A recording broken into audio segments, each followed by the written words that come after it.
मैं चाहूंगा कि एक बड़ी वर्सटाइल आर्टिस्ट हैं, बहुत ही अच्छी, और उन्होंने साबित किया। ख्वातीन हज़रात, हमारे आज के शरीफ शो में हमारी दूसरी मेहमान आपकी पुरजोर तालियों में तशरीफ लाएंगी मोहतरमा हिना दिलपजीर।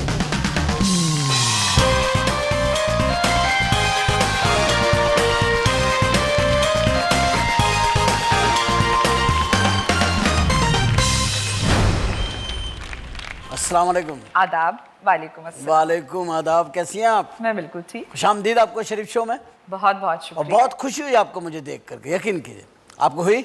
जी बहुत ज़्यादा। कितनी ज़्यादा हुई आपको? बेअंदाजा। जरा अंदाजा ही नहीं, देखिए क्या खुशी हो रही है। और आपकी खूबियों के बारे में मैं लोगों को अब बताना चाहता हूँ आपके सामने। राइटर भी हैं माशाल्लाह आप, जी। शायरा भी हैं। बाकायदा तो नहीं कहती, बेकायदा सी शायरा हैं। बेकायदा टाइप की। कायदा मैंने पढ़ा था इसलिए शायरी की। और मिजाजन अदाकारा, एक कूट कूट के आप में आर्ट है, और मिमिक्री बहुत अच्छी करती है मुझे जो आपके बारे में, और मैंने आपको देखा है और बड़े अच्छे अच्छे अंदाज में आपको करते हुए देखा काम। बहुत अच्छा काम करती हैं आप। क्या इतनी शोहरत के बाद कितनी एहतियात चाहिए होती है एक फनकार को एक मुकाम पे आने के बाद, छा जाने के बाद? अगर शोहरत से लाताल्लुक़ हो जाए तो फिर एहतियात की ज़रूरत नहीं पड़ती। लाताल्लुक़ हो जाए मतलब आपका कहना है कि अपने आप को इतना सोचना शुरू कर दे कि मैं कुछ नहीं हूँ?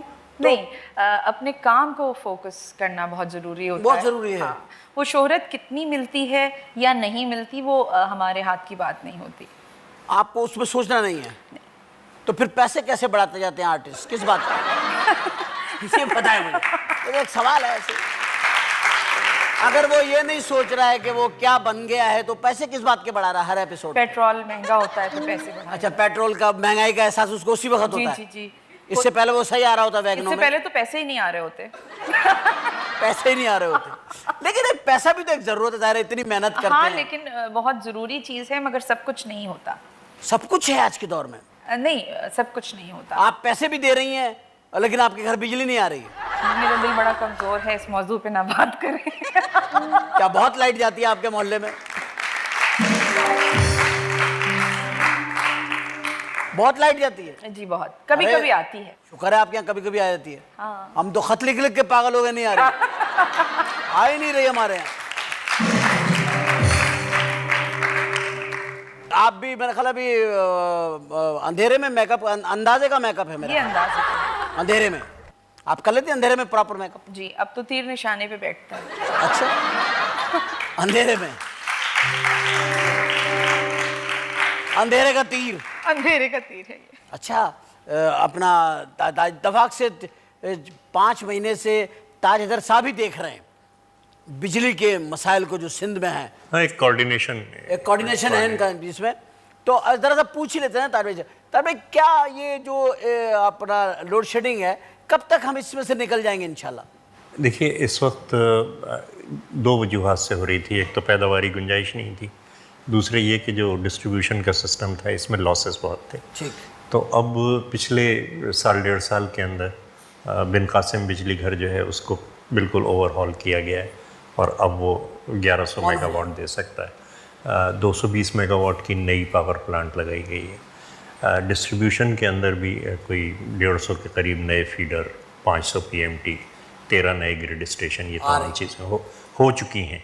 दूसरी चीज़ जो बहुत अहम है वो ये कि हमें ये फ़ैसला करना है कि हम रातों को देर तक मार्केट खुले रखें या घरों पे लोड शेडिंग करें। और ये घरों पे जो तकलीफ़ रात के 2 घंटे में हो रही है, इसको बहुत हद तक कम किया जा सकता है अगर हम दुकानें रात के 8 बजे। मार्केट के लोग कहते हैं हमारी दुकानें ही जो है ना वो 2 बजे खुलती है, कस्टमर जो है वो मगरिब के बाद आने शुरू होते हैं। ये आदतें हमें बदलनी पड़ेंगी, महज़ब हमें होना पड़ेगा। मतलब ये तो कस्टमर को ही बदलना पड़ेगा। अब जो शादियां हमारी 12 बजे बंद हुई हैं, शादी हॉल, तो इसको बहुत लोगों ने अप्रिशिएट किया और लोग अपने नहीं, वो तो वाकई में बहुत 4 बजे 5 बजे वो तो दूल्हा उठ के भाग गए बारात में। कसम से, मेरे एक दोस्त की शादी हुई, दूल्हा ही चला गया, कहता जी तस्वीर रखो है कुड़ी, मैं कल आगे ले। बड़े मजे की बात मुझे याद आ रही है, एक शेर कि इतने मानूस सयाद से हो गए, अब रिहाई मिलेगी तो मर जाएंगे, अब बिजली नहीं आनी चाहिए। और आप कहते हैं बिजली आनी नहीं चाहिए? नहीं, बहुत गारों का जमाना, वो मोमबत्तियां, बिल्कुल। मशाले रोशन, हैं? नहीं, बिजली तो 100 साल की कहानी है, इससे पहले तो लेकिन जल्दी सो जाते हैं, अब जाहिर है। और फिर जल्दी तो नहीं सो रहे।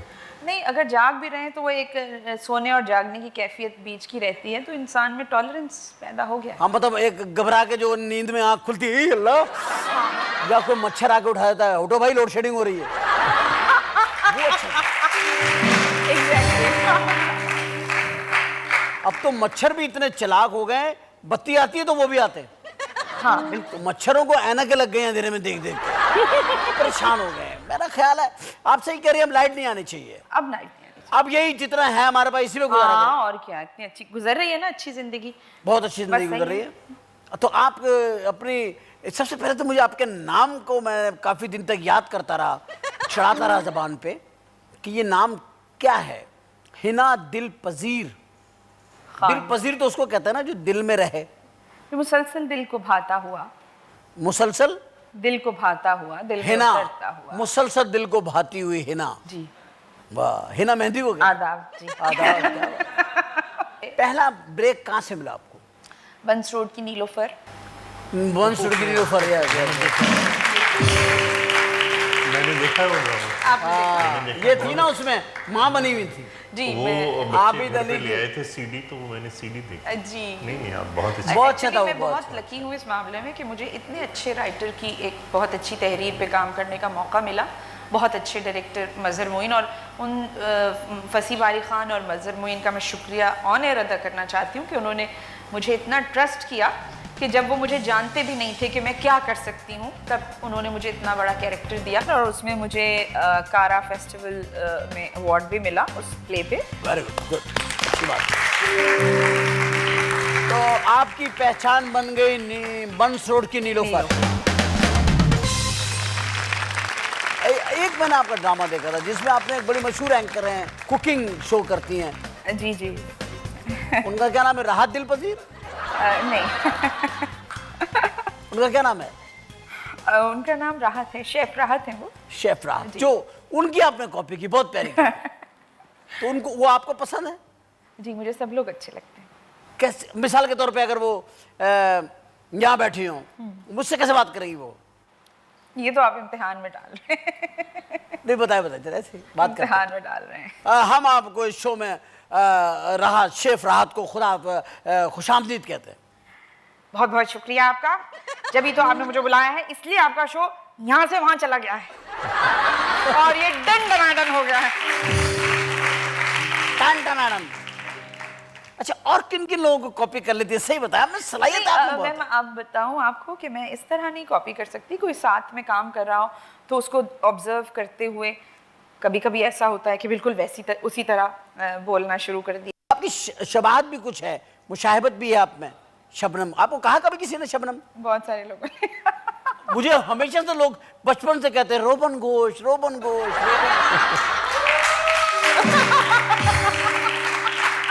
तो आप एक शबनम है। शबनम बहुत हसीन नाम है कि शबनम एक अलामत है ताजगी की, शबनम एक अलामत है एक राब्ते की, कि वो हमेशा शबनम जो है वो आती है और अपनी अपनी जगहों पर जहाँ उसको होता है वो वहाँ टपक जाती है। तो आप इस शो में टपक गए एक शबनम, इंडस्ट्री में भी टपकी एक शबनम, और मोहम्मद अली के साथ उनके बहुत कुछ रहा। तो ऐसा कहीं हो सकता है कि आप शबनम और मैं मोहम्मद अली? बिल्कुल हो सकता है। जरा आपसे आपकी तरह से मिला जाए तो अच्छा है ना? बिल्कुल तो हो जाए। हो जाए। आप शुरू करेंगे मैं शुरू करूं? नहीं, आप शुरू कीजिए, बड़े हमेशा शुरू करें। ये भी गलत कह दिया आपने, फिर तो सबसे बड़े यही हैं।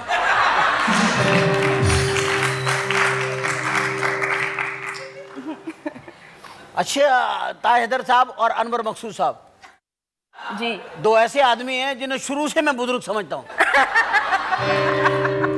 कसम से मैं बुजुर्ग ही समझता हूँ।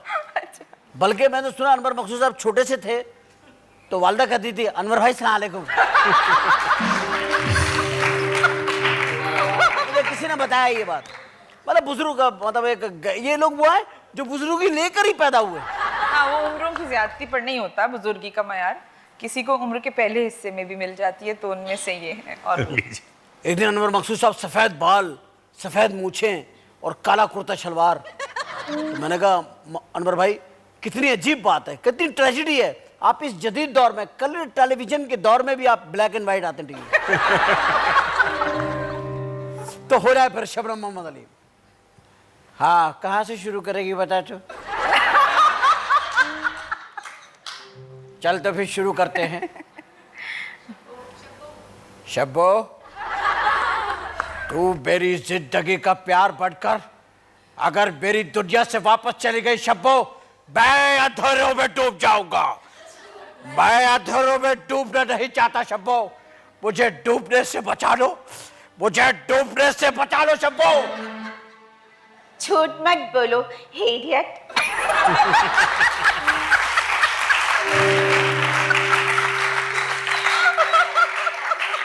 तुमने ठीक कहा मिसिज इडियट। तो अब शबनम को रोए ना, जो भाभी की तरह, मैं जिंदगी पे तुमसे इतना प्यार करती रह जाजू, मैं तुम्हारे बगैर नहीं रह सकती, मैं मर जाऊंगी। एक उनकी फिल्म का डायलॉग मुझे बड़ा अच्छा लगता है। ये गधा किसका है? मैडम, ये गधा नहीं है, घोड़ा है। ये तो हम भी देख रहे हैं इडियट।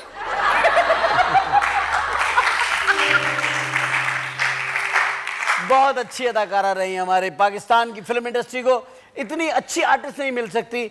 ये वो लड़कियां थी, ज़ेबा भाभी, शमीमा रबाजी, शबनम भाभी, ये वो नैयर भाभी, सबिया भाभी, ये वो आर्टिस्ट हैं कि जिन्होंने बगैर, या बाबरा शरीफ, उन्होंने बगैर रक्स के और बगैर किसी और चीज का सहारा लिए बगैर अपनी परफॉर्मेंस से जो है ना, बिल्कुल अपने आप को मनवाया और राज किया वाकई। शबनम भाभी ने और इन लोगों ने बड़े बड़े हसीन रोल किए, बहुत खूबसूरत। और गाने कितने अच्छे होते थे, गाने कितने प्यारे होते थे। वहीं बैठे हुए प्यार भरे दो शर्मिले, वो आंखें झपकी जा रही, कितने अच्छे गाने होते, बहुत प्यारे, मेलोडी बहुत खूबसूरत। आपको गानों का, शायरी का भी शौक है ना?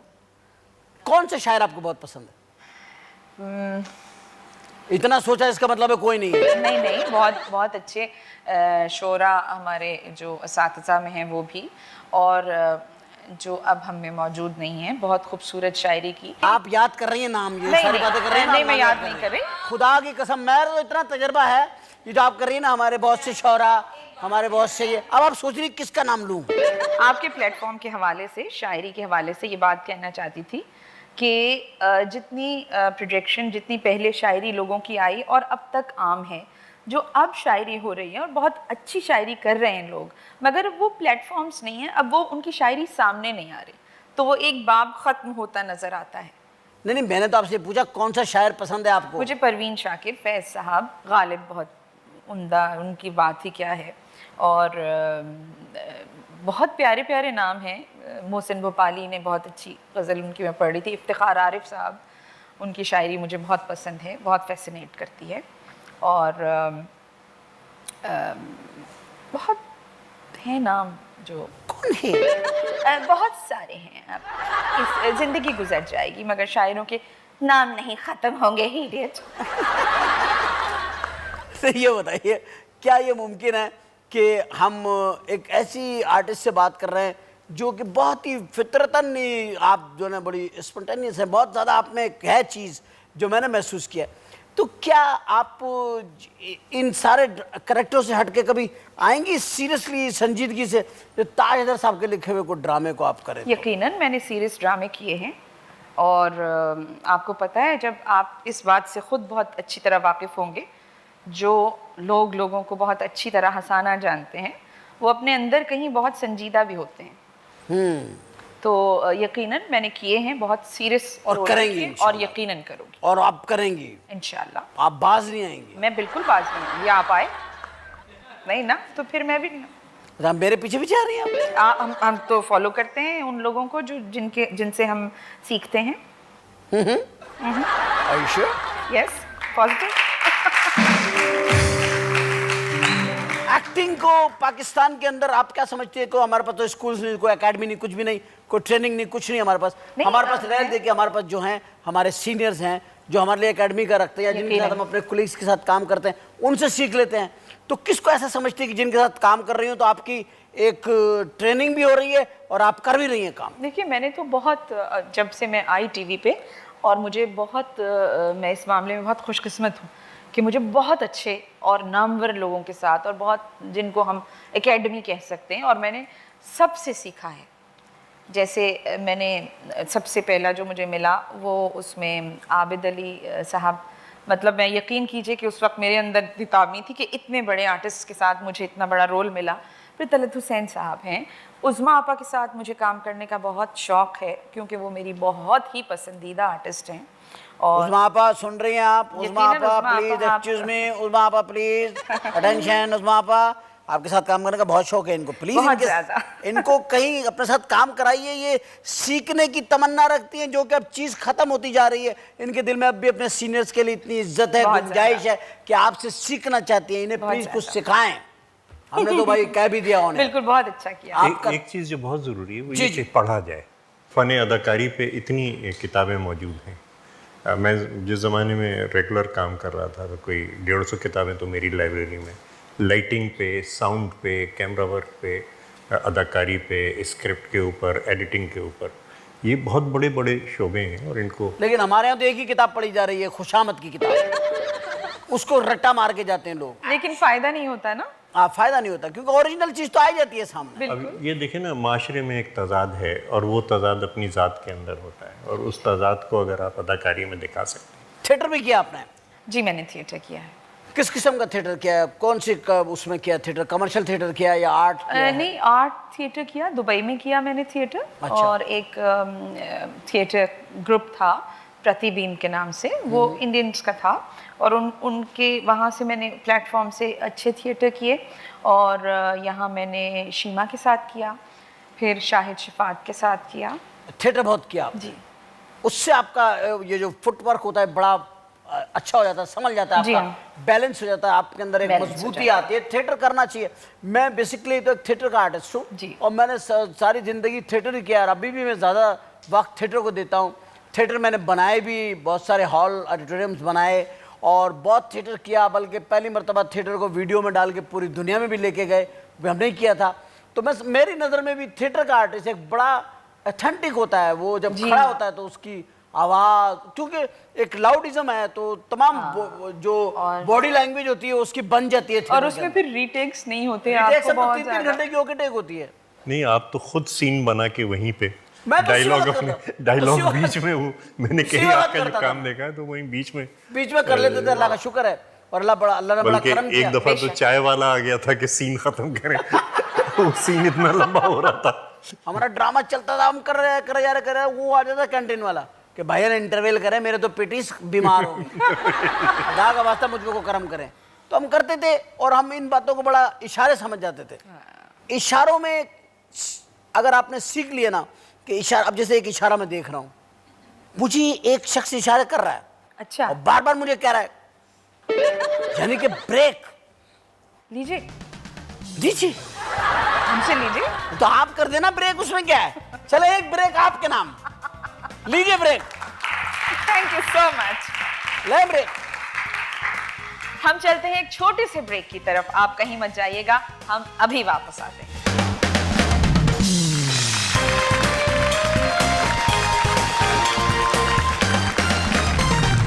वेलकम बैक आफ्टर ब्रेक के बाद हम आए हैं फिर अपनी उस जगह पर जहां हमारे साथ मौजूद है मोहतरमा हिना दिल पजीर और जनाब ताज हैदर साहब। और गुफ्तगू इस बात पे हो रही थी कि क्या हमें हमारे यहाँ टैलेंट को, जो ये बात ये हो रही थी कि टैलेंट जो है वो हमारे यहाँ कोई एकेडमीज नहीं है, हमारे यहाँ कोई इदारे नहीं हैं। इसके लिए एक मैं कुछ कहना चाहूँगी कि जितने चैनल्स हैं जो अपनी प्रोडक्शन कर रहे हैं, उनको चाहिए कि वो कुछ लोगों की टीम रखें अपने पास, और जो आर्टिस्ट हैं जो नई एक्टिंग करना चाहते हैं, जो अपने आप को आजमाना चाहते हैं, उनसे बात करें, उन्हें बताएं। ये बहुत ही सेंसिटिव काम है। एक्टिंग के सारे फील्ड में, मतलब जैसे डायरेक्शन है और मिसाल के तौर पे लाइट है या आपकी कैमरा मोमेंट है या एडिटिंग है या म्यूजिक भी इसकी एक वो है। हाँ। तो म्यूजिक में कहाँ तक आपकी दिलचस्पी है? म्यूज़िक बहुत दिलचस्पी है मुझे म्यूज़िक से, और मुझे लगता है जैसे पूरी कायनात में एक रिदम है, अगर वो रिदम कहीं भी बिगड़ता है तो तरतीब बिगड़ती है। वैसे सिंगिंग कभी करी आपने? प्रोफेशनल नहीं की, वो प्रोफेशनल तो मुझे पता नहीं की, लेकिन शौक तो होगा आपको। हाँ, जैसे मुझे ताहिर साहब को कव्वाली बहुत पसंद है। जी हाँ, वो घर पे नशिश रहती है। और रहती है ना? मेरे बड़े भाई साहब मरहूम जो थे वो बहुत कव्वाली के रसिया थे, और घर पे अपने हर दूसरे तीसरे महीने। फिर जब उनका इंतकाल हुआ तो कोई हमने 3 साल ऐसे गुजारे कि हमने घर पे नशिश नहीं की। फिर भाभी साहिबा ने मेहरबानी की कि कहने लगे कि नहीं, और जी भर के रोए उस कव्वाली में, भाई साहब को भी याद करके सब। लेकिन ये कि फिर अब एक जो भी मौका होता है तो उस पर कव्वाली करते हैं। तो अब फिर सुनते हैं आप माशाल्लाह। देखिए, वो कलंदरों का जो दीन है वो मेरी समझ में आता है। तो ये रूहानियत का जो सिलसिला है, ये जो हम इश्क के ज़रिए पहुँचते हैं हकीकत तक, तो ये एक सिलसिला ऐसा है कि इसमें जिसमें आप उस सिलसिले को आप समझते हैं। मैं समझता हूँ, और ये कि आदमी बड़ी पाकीज़गी से वहाँ बैठता है। आदमी के दिल, कोई ऐसा नहीं है कि वहाँ सब पारसा बैठे होते हैं, लेकिन वो माहौल ऐसा पाकीज़ा हो जाता क्या है। आपको पारसा बना देता है? नहीं, माहौल ऐसा पाकीज़ा हो जाता है कि आदमी बिल्कुल कि इधर उधर ध्यान नहीं जाता, और वो उसी तरह फोकस कर लेता है उस और वो पाकीज़गी जो जिन इंसानी अक़दार का मैं ज़िक्र कर रहा था शुरू में, कि मोहब्बत की और खाकसारी की और एक दूसरे से लगाव की, और उसके ज़रिए कि अल्लाह मोहब्बत है, और जिसने दूसरे से मोहब्बत की वो अल्लाह से करीब हुआ। अल्लाह हुस्न है, सही। तो जिसने हुस्न परस्ती की उसने अल्लाह की परस्तिश की। तो ये तमाम चीज़ें आपको करीब ले जाती हैं पालने वाले से और तख्लीक करने वाले से। तो मैं समझता हूँ कि एक मरकज़ है, और उस मरकज़ की तरफ सब रुजू कर रहे हैं। कोई मंदिर के ज़रिए कर रहा है, कोई चर्च के ज़रिए कर रहा है, कोई मस्जिद के ज़रिए कर रहा है, कोई ऐसे ही वीरानों में निकल गया है। तो ये हकीकत वाहिदा की तलाश जो है, ये इंसानियत को साथ लाती है। और फिर ये बात कि हम एक दूसरे के लिए तकलीफ़ उठाते हैं, कि अगर किसी को ख़तरे में देखते हैं तो अपनी जान पे खेल जाते हैं, ये हमारी माशरे की अखलाकी बुनियाद है। आपका ये जो गुफ्तगू जैसा फरमा रहे हैं, इसमें एक रूहानियत का एक लिंक है जो कि होना बड़ा ज़रूरी है। मैं समझता हूँ बहुत ज़रूरी है, हर आदमी में होता है, कहीं ना कहीं से होता है। स्टार साइन भी इसके साथ बड़ी हेल्प करते हैं, जैसे कैप्रिकॉर्न। आप कैप्रिकॉर्न है जी, और आप पाइसेस हैं। जी हाँ, 9 मार्च तो आपने सोच के कहा बहुत। आप हैं ना पाइसेस? मेरे ख्याल से, अगर मैं गलती नहीं कर रहा तो 9 मार्च है। 9 मार्च, मार्च तो होता ही पाइसेस का है। पाइसेस का। मार्च में है, और पाइसेस जो होते हैं ये अपनी जगह में रहने में खुश रहते हैं। अगर इनको इनकी जगह से हटा दिया जाए, यानी अगर मछली को आप पानी से निकाल लेंगे तड़फेगी वो, लेकिन एडजस्टमेंट इतनी अच्छी करते हैं ये कि एक बोतल में भी मछली आ जाती है और एक समंदर में भी बेकरार फिरती है वो। लेकिन समंदर में रहना चाहिए। लेकिन समंदर में भी सर वो रहती जिंदा है और बेकरार रहती है, लेकिन छोटी सी एक शॉपर में भी आ जाती है और उसमें भी तैरती रहती है, यानी कि उसको जिंदगी के साथ गुजारा करना आता है। अच्छा। कैप्रिकॉर्न क्या है? कैप्रिकॉर्न, कैप्रिकॉर्न लड़ाई करता है सारी फाइटर। हवाओं के मुखालिफ से चलता है और गिरता नहीं है। उसको पता है कि उसको वहाँ पहुँचना है, तो वो चलता रहता है। ये मैंने पढ़ा था कि कैप्रिकॉर्न्स की ये होती है, लेकिन पैसिव भी होते हैं। लेकिन मुझे अपने अंदर नहीं लगता कि मैं इतनी पैसिव हूँ। मुझे लगता है कि हर बात का एक कौन से समय पैदा हुई थी आप? बड़ी पुरानी बात है। कितनी को फटी पुरानी बात है जी, ऐसी वैसी कितनी कब से हूँ क्या बताऊँ जहाने ख़राब में, शब हाय हिजर को भी रखूँ गर हिसाब में। तो बहुत पुरानी बात है। कोई तो होगा आपसे बड़ी। तो आपने बताया नहीं कहाँ तक पहुँच गई हैं, उम्र की कौन सी सीढ़ी पे हैं? अगर आप जहनी उम्र पूछें तो तकरीबन 5000 साल है, और अगर जिस्मानी उम्र कितनी है? फिजिकल एज आप पूछ रहे हैं तो अब तो मैं 40वां बहुत करीब है। आपकी खुद की हंसी निकल गई झूठ बोल के। मैंने तो अपने आप को 40वें के करीब कहा है। ऐसा लगा है मुझे, वैसे जैसे आपने कहा इससे पहले कि कोई और हंसे मैं ही हंस पड़ूं। नहीं, ये मेरा मजलिसी तबस्सुम मेरा तर्जुमा नहीं है। 40वें के बहुत करीब हूँ। 40वें के करीब हैं। इसका मतलब है स्वयं वगैरह हो चुका है। अल्लाह रहम फरमाने वाला है। आप इस मौजूदा सियासी निज़ाम, इस ढांचे और ये सियासी कारकर्दगी को किस नज़र से देखती हैं आप इस वक्त? मैं इस बारे में क्या कहूँ, दफा करो, मत खत्म करो, ना? खत्म कर दो मैं- बात, खत्म मैं- कर दो। मैं इस पूरे आप क्यों सिनेरियो कह के रही हो लिए- जब ये कहती मैं क्या कहूँ? अब मत कहो ना, चुप कर जाओ। नहीं, कहने का दिल चाह रहा है ना, तो फिर वो क्यों कहा कि क्या कहूँ? तो उसके बाद ये जुमला आ गया, मैं तो कहे बगैर नहीं जाऊंगी यहाँ से। चले कह दें आप, चले कह दें आप, क्या कहना चाहिए? मैं इस पूरे निज़ाम के लिए दुआ कर सकती हूँ, पाकिस्तान के लिए दुआ कर सकती हूँ, अपने लोगों के लिए दुआ कर सकती हूँ। देखिए है ना, आपके यहाँ आने से हम बड़े खुश हुए, कसम से। आपकी गुफ्तगू से मैं बड़ा मुतासिर हुआ और मुझे लगा कि मैं एक बड़ी पढ़ी लिखी वाकई में खातून से बात कर रहा हूँ। पढ़ना लिखना कितना ज़रूरी है इस फील्ड के लिए? सर आपसे शुरू करता हूँ, ये पढ़ाई लिखाई क्या एक्टिंग में ज़रूरी है? हर चीज़ में ज़रूरी है। देखिए ना, ये हमारी इज्तिमाई दानिश है। ये मैं इसलिए पूछ रहा हूँ आपसे कि हमारी जो इस वक्त यंग जनरेशन आ रही है इस एक्टिंग की तरफ, ये समझ के कि ये मीडिया में एकदम हिट हो जाते हैं, सुपर हिट हो जाते हैं, तो आप उनको ये मैसेज देना चाहेंगे कि अगर वो आएँ तो तालीम याफ्ता, तालीम मुकम्मल करके आएँ? बहुत ज़रूरी है। देखिए, एक तो हर आर्ट के लिए आपको अदब, शेर, मुसव्वरी, इनकी वाक़फ़ियत, मौसीकी की वाक़फ़ियत बड़ी ज़रूरी है किसी भी आर्ट में अगर आप आगे बढ़ें। बख्तियार अहमद ऑडिशन कैसे लेते थे? वो कहते थे कोई शेर सुनाओ, और वो कहते साहब शेर मैं तो मुकालमा बोलूँ क्या? नहीं, शेर सुनाओ।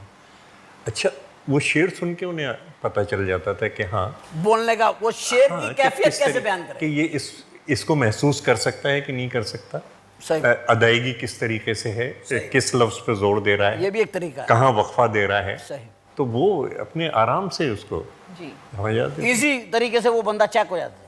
अब वो एक ने आके पढ़ दिया, वो कदो गेसू में कैसो कोकन की आजमाइश है, जहाँ हम हैं वहाँ दारो रसन की आजमाइश है। बख्तियार समझ गए कि रट के आया, कहने कैस कौन था? तो उनको नहीं पता था कि कैस कौन था। तो अब ये चीज़ जो है ना कि अच्छा, हमारे वाकई में ऐसा है, आधे आधे शेर सबको याद है, 2 लाइनें हैं तो 1 लाइन याद है। एक लाइन याद है, खूब गुजरेगी जो मिल बैठेंगे दीवाने दो। हाँ। अब पहली लाइन बहुत से लोगों को नहीं पता क्या है। पहली लाइन किसी को, बहुत कम लोगों को मैंने पूछा, हाँ भाई पहली लाइन क्या है? कि कैस जंगल में अकेला है मुझे जाने जाने दो, जाने खूब गुजरेगी जो मिल बैठेंगे दीवाने। बिल्कुल। तो आपने सही कहा कि शेर और शायरी से लगाओ, मतलब आर्ट से रेलिवेंट जितनी बिल्कुल, चीजें वो बिल्कुल। होनी चाहिए। आप क्या कहती हैं इस बारे में? मैं बिल्कुल मुत्तफिक हूँ इस बात से। अगर हम इस वक्त देखें तो आर्टिस्ट ही एक ऐसी लोग हैं जिन्होंने किसी सियासी पार्टी को तरतीब नहीं दिया, मतलब फनकारों ने, या प्योर फनकारों की इंटेलेक्चुअल मुसव्विर हैं और किसी भी आर्ट से रेलेवेंट यानी कि म्यूजिक के लोग हैं, कंपोजर हैं, शायर हैं, उन्होंने कोई सियासी पार्टी नहीं बनाई। आपका क्या ख्याल है? शेख सर, साहब, आर्ट एक इनफरादी काम है और आर्ट अंदर से निकलता वो है। सियासत में नहीं आए वो लोग। नहीं, वो सियासत एक इज्तिमाई काम है, लेकिन इज्तिमा- आर्ट जो है एक इनफरादी काम है।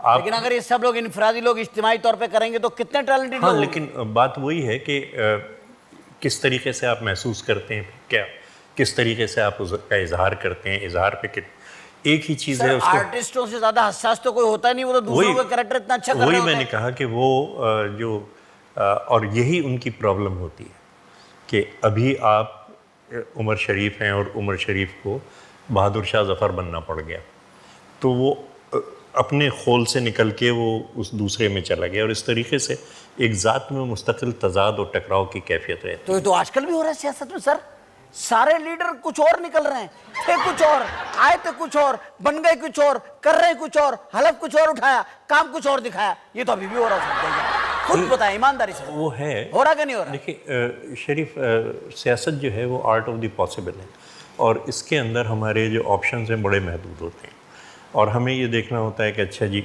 ये रास्ता बंद हो गया, ये रास्ता बंद हो गया, अब इस रास्ते को इख्तियार करो। तो आप उसमें समझते यह हैं है कि आर्टिस्टों में ये सलाहियत नहीं होती? नहीं, मैंने बिल्कुल ही अलग बात कही, वो ये कि आर्ट एक तख्लीकी काम है, और तख्लीकी काम जो है वो इनफरादी काम होता है। यानी कि सियासतदान तख्लीकी काम नहीं करते, सियासतदान माशरे में तब्दीली का काम कर रहे हैं, तब्दीली का काम करते। तब्दीली का काम कर रहे हैं, और उसके लिए यह है कि हाँ कुछ इख्तियार होने चाहिए तब्दीली करने के लिए, और उनके पास ये सलाहियत होनी चाहिए कि वो अपने काम से और लोगों को मुतहर्रिक करके माशरे में तब्दीली ला सकें। जैसे मैंने कहा, किसी ने कहा जी आप ड्रामे नहीं लिख रहे, मैंने कहा कि ड्रामों से समाज तब्दील नहीं हो रहा, आप ड्रामे सड़कों पे जब होंगे तब जाके ये बात सही बनेगी। बात, सही बात। तो है समाज ना, को अगर आप सियासत में आए, सपोज अल्लाह कर दे ऐसा और आप मिनिस्टर हो जाएं और हो भी जाएं आप मिसाल के, तो किस चीज की मिनिस्टर बनना चाहेंगे आप? सबसे पहले सियासत में आके सियासत में से साजिश को अलग करूंगी, उसके बाद सोचूंगी किस चीज़ के हाँ, मिनिस्टर लेकिन बनूं। सियासत मिनिस्ट्री से शुरू नहीं होती, कोई भी आर्ट ऊपर से शुरू सर नहीं होता। हमारे यहाँ तो यही तस्वुर है, अगर मिनिस्टर नहीं बना तो सियासतदान ही नहीं बना। नहीं नहीं, कोई भी आर्ट ऊपर से शुरू नहीं होता, कोई भी चीज़ ऊपर से शुरू नहीं होती, सिर्फ कबर आप ऊपर से खोदते हैं। माफ कीजिए, ये बात मुझे कहनी नहीं चाहिए, लेकिन ये कि आप जब तक के नीचे से शुरू नहीं करेंगे और आहिस्ता आहिस्ता कदम ब कदम नहीं बढ़ेंगे किसी भी चीज़ के अंदर, तो उस वक्त तक आपके पैर ज़मीन पे नहीं होंगे। आप चाहते पहले बेस बनाए, पहले बेस में बेस बनाए। हमने क्या नतीजा अख्ज़ किया कि पहले बेस बननी चाहिए किसी भी चीज़ की। अगर हमारे यहाँ बेस नहीं होगी तो वो चीज़ कामयाब नहीं होगी। बिल्कुल नहीं। तो आप जितने लोग नए लोग हैं और किसी भी फील्ड में जाना चाहते हैं, बेस बनाइए अपनी प्लीज़। और आप लोग जब तक बेस नहीं बनाएंगे आप ऊपर नहीं जाएंगे, चले भी जाएंगे तो गिर भी सकते हैं, क्योंकि बेस अगर आपकी मजबूत नहीं होगी आपका पैर जो है वो जम के नहीं पड़ेगा और आप ऊपर तक नहीं जा सकेंगे। इसलिए बेस बनाने के लिए ज़रूरी है कि आप अपने सीनियर्स को फॉलो करें, और वो किसी भी चीज़ में हो, आप स्पोर्ट्स में हो, पॉलिटिक्स में हो, आप सिविल सर्विसेज में हो, आप आर्ट में हो, मुसव्विर हो, आप मुजस्मे बनाते हो, लेकिन आपको शुरुआत जो है ना वो जीरो से ही करनी पड़ेगी, जहाँ से आप जा करके कोई नंबर 1 शॉर्टकट पे भी नहीं जा होता। सकते हैं। तरक्की का कोई शॉर्टकट नहीं होता। शॉर्टकट नहीं होता, तरक्की के काम में शॉर्टकट नहीं होता, तो शॉर्टकट ना लें, बल्कि आप तरक्की के काम पे जीरो से शुरू करें, और इंशाल्लाह जब आप नंबर 1 बनेंगे तो आपको जीरो भी याद रहेगा और नंबर 1 तक आने का रास्ता भी याद रहेगा। अपनी मंजिल को मजबूती से थामिए और कौम एक बन जाए और पाकिस्तान की तरक्की के लिए काम कीजिए। और ताहिर साहब और हिना दिल पजीर साहिबा, आपकी यहाँ आने का और आपकी खूबसूरत बातें और आपकी तो ख़ास तौर से वो बातें जिनमें मैं समझता हूँ यंगस्टर को एक बड़ा मैसेज, एक बड़ी राह मिलेगी, एक बड़ी डायरेक्शन है जो आपने बताई है। और हिना दिल पजीर, आप हमारे शो में तशरीफ़ लाई, इस शो को आपने एक नया रंग दिया और ख़ूबसूरत आपने बातें फरमाई। बहुत बहुत शुक्रिया, आपने मुझे यहाँ इनवाइट किया। आपका सेट डिज़ाइन बहुत खूबसूरत है। अली रज़ा साहब आपको जाते वक्त पैक कराता हूँ सेट में, नहीं सेट पैक करवाता हूँ, घर में लगवा दूँ, आपके बोले घर में लगवा दूँ ये सेट। नहीं बिल्कुल, मेरा हरगिज़ ही मतलब नहीं था। मैं तारीफ़ इस सेट की भी करना चाहती हूँ, आपके प्रोग्राम की भी करना चाहती हूँ और आपकी गुफ्तगू की भी करना चाहती हूँ। वैसे आपकी जो गुफ्तगी आप में थी 25-30 साल पहले की, वो न सिर्फ कायम है बल्कि उसमें काफ़ी गहराई पैदा हुई है और अब बामानी गुफ्तगी आपकी। शुक्रिया, बड़ी मेहरबानी, नवाजिश। ख़ातिन हज़रात, इतने खूबसूरत मेहमानों के साथ हमने एक बात करने की कोशिश करी। हमारे प्रोग्राम में बात करते हैं और हम बात के अलावा क्या कर सकते हैं, क्योंकि हमारे पास कोई अथॉरिटी नहीं है। हमारे पास बात करने की एक अथॉरिटी है, वो भी इसलिए कि आपने दी हुई है वो अथॉरिटी, और हमें बात करने का जो भी थोड़ा बहुत सलीका आता है जो सर ने फरमाया, वो सिर्फ इसलिए है कि हम इन सब लोगों को सुनते हैं, देखते हैं, हम अपने जूनियर को भी सुनते हैं और सीनियर को भी सुनते हैं। आप भी ऐसा कीजिए, तरक्की आपकी मुंतज़िर रहेगी। Thank you very much sir, आपके तशरीफ़ लाने का बहुत बहुत शुक्रिया। थैंक यू वेरी मच, आप तशरीफ़ लाए, आपने इतना वक्त दिया।